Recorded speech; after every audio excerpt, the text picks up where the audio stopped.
Welcome to Students of Aging, the podcast that honors the incredible journeys and stories of seniors growing older. Tune in and become a part of our community as we redefine what it means to age gracefully and purposefully. I'd like to be remembered as someone who helped move the needle towards being a less death-denying society. Hello, my name is Jania Zapotowski, and I'm a member of the Seniors Advisory Council for Wood Green Community Services. Our members are creating and producing Students of Aging podcasts, which is funded by the Government of Canada. So I'm Jessica Hoon. I am joined today by Jeff Young, whose education and background has led him to a particularly interesting view of how we view things. Jeff is a member of the Wood Green Community Advisory Committee and has introduced Mikseng photography to the group. Last fall, 11 people were handed cameras, digital cameras, and told to go out and shoot the world. So I'm going to start us off with a quote from Michael Wood, director and co-founder of the Mikseng Institute. "There is no other moment." It may sound simplistic, but nonetheless it is true. And when we really connect with that truth, it can bring us fully into the moment. When we fully land in a moment without feeling or thinking, there may be a better time or place than this one, we suddenly come to our senses. We are fully there and available and ready to connect with and appreciate what we see. So Jeff, how does this quote affect your approach to Mikseng photography? We're going to talk about your poetry book. Your first book is called A Life Well Traveled. The book has recently been published by the Ontario Poetry Society. Nadia has an Honours BA in Modern Languages and Literature from the University of Toronto, a diploma in French-English translations from Wordsworth College in Toronto, and a high school specialist in French. Nadia has worked as a training coordinator, a high school teacher, and a translator. Once again, welcome. Thank you very much. Thank you. First things, I would love our listeners and our viewers to hear a bit of poetry, your poetry today. Though it's the last poem in the collection, it is the title poem. Maybe you could read A Life Well Traveled for us. A life well traveled, from Latvia to Prague to Germany, the trip of a lifetime. Dad vowed to abstain if we made it intact. He never touched a drink again. I recited Goethe's Du bist wie eine Blume for a peanut butter treat at Christmas. Every morning I raced from barracks to beach in Bagnoli, Italy, pushed my way through a circle of men, watching a rat set aflame in a DP camp in Aversa. At long last, we secured passage on a grand ocean liner that ferried us home to the promised land. I marveled at the masses of stately tulips along the Cabot Trail, befriended the homeless dogs in remote Moosonee, sunbathed in Wasaga Beach. In Don Lino, I made love in a beachside cabana, dialing down those telltale cries. I dined al fresco in a piazza near the Trevi Fountain, surely the best gnocchi in the world. I walked the streets of Paris in awe, posed for a group photo in front of Versailles, gawked in amazement in London's Wax Museum. These days, my traveling still continues, but mainly through the eyes of others. One final trip to make on my own, a dream vacation. Return date unknown. How did you become involved with the Death Cafe? In 2014, I was laid off from a job and decided kind of overnight that I wanted to start working with dying and death. It's kind of a strange thought maybe. It's not your average thought when you get laid off from one job.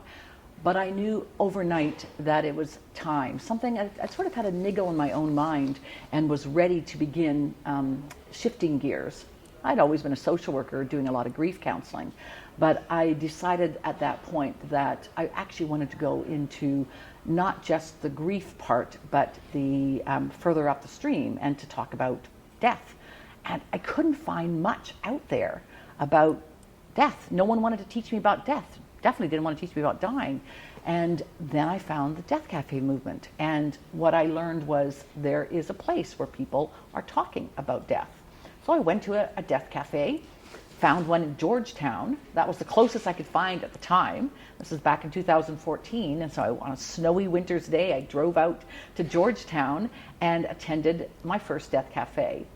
And I knew immediately I had found my people. So then I thought, well, what else is there to do but start my own?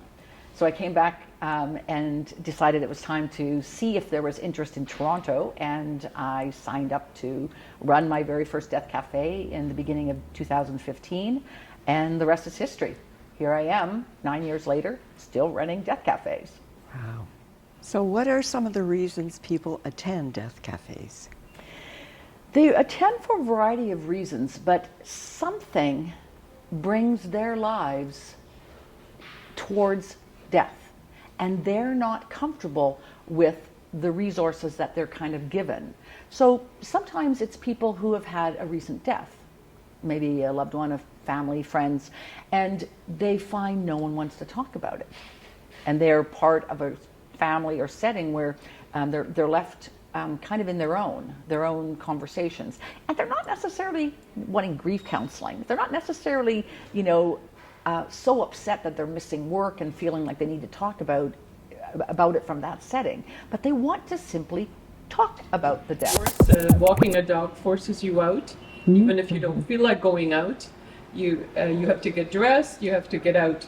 Once you're out, it becomes not only a walk with the dog, it becomes a social thing, because people stop to talk to you, they want to pet the dog, and if you're passing another person with a dog, you want to pet their dog, and I find that it's a great way to meet the neighbors. I know that when I first moved in came to live with my husband, he had been in the property about 2 years, and I came with a dog.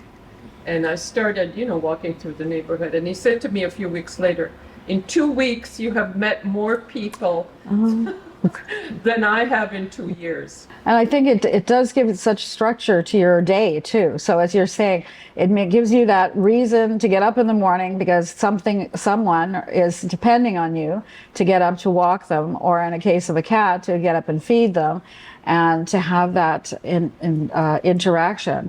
So Rochelle, this might be a good time to talk about the feral cat colony, because when you were talking about community, which I think is one of the main reasons that having pet ownership, even if you don't have ownership now, in the past, and being friendly to the animals in the area really does build community in the community. It does. So we have a feral cat colony that's registered, and we at one point had 22 feral cats in the neighborhood.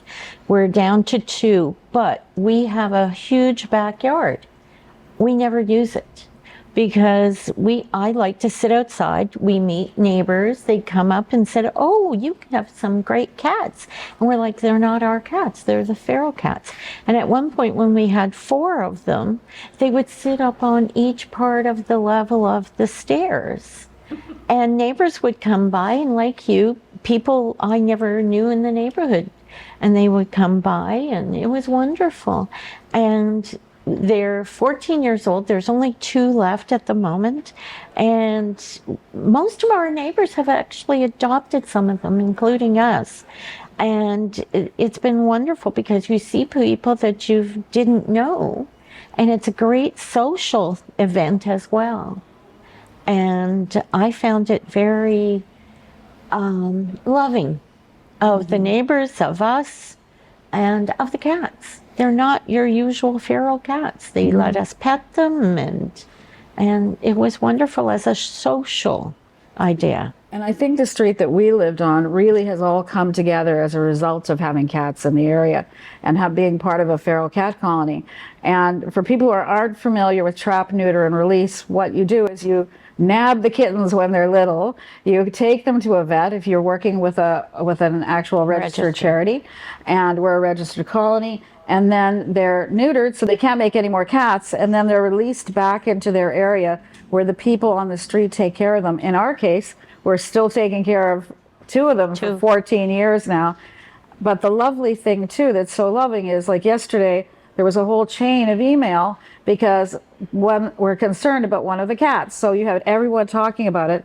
And when there have been vet bills for the ferals, we passed the hat. We started off as a collector. So can you tell us a little bit about how this all started? Well, I imagine a lot of your viewers share the collecting passion in something. You know, our generation, I don't know anybody that didn't collect something at some point. And, you know, you start with stamps or coins or whatever.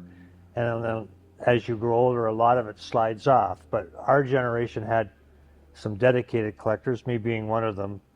And collecting wasn't just amassing things, it was kind of a way of life. Sort of, first of all, personally, it keeps you very focused. It gives you a goal, and you can see that goal happening and achieving that goal as you slowly collect. What you collect determines what you're in for as far as, you know, how easy it is to collect. I happen to I was a collector of everything when I was growing up. You name it, I had to collect it. And at some point in my life, I got hooked on collecting original movie posters.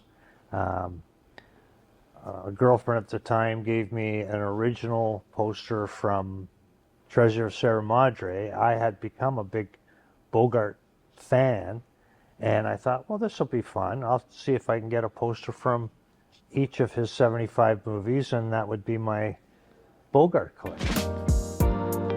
Thanks for watching. If you enjoyed this video, don't forget to hit that like button and subscribe for more amazing content every week. If you want to catch more of our adventures, check out these videos right here on our YouTube channel. And remember to leave a comment below.